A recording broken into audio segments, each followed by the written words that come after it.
You know, if Bob Gibson throws one high and tight to me, I'm just going to look at him and go like this. I'm not going to yell at him because he'll whip my ass if I yell at him.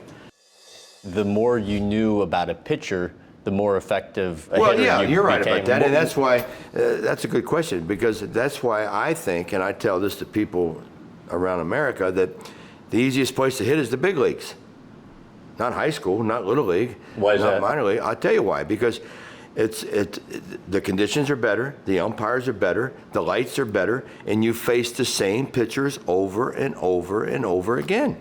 Every once in a while you get a rookie pitcher, and it takes you some time to write down in the back of your mind what he throws. Like I faced Koufax, and I faced Carlton, and I faced Seaver, and I faced Necro, and Fergie Jenkins, and year after year after year. And it's just a battle that particular night you're facing them guys. Bob Gibson. You know what they throw, because they're not going to change from one year to the next. They're not going to have a fastball, a slider, and a changeup, and all of a sudden come up with a good curveball. Bob Gibson, after 10 years in the big leagues, is not going to come up with a good curveball. Or Tom Seaver's not going to come up with a knuckleball. So it's just a matter of who's having the better night. And when the rookie pitchers used to give me fits, because for Graham to come up and say he throws fastball, curveball, changeup. Okay, is his fastball a sailor? Is it a sinker? Is it straight? Is his curveball a downer? Is it a sidewinder?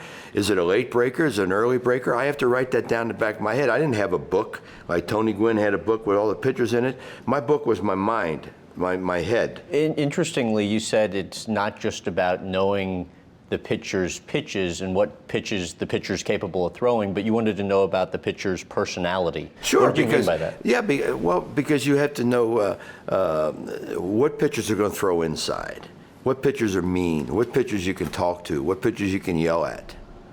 You know, if Bob Gibson throws one high and tight to me, I'm just going to look at him and go like this. I'm not going to yell at him because he'll whip my ass if I yell at him.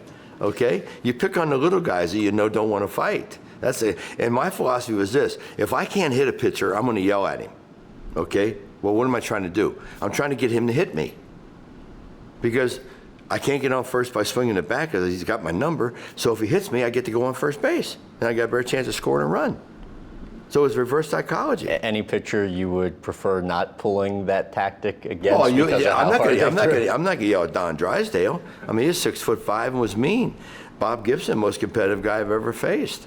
You know, but most of the time, you get Steve Carlton was the strongest guy I've ever faced. I mean, I was a teammate for 5 years. I wouldn't mess with Steve Carlton if I had a Smith & Wesson in my back pocket.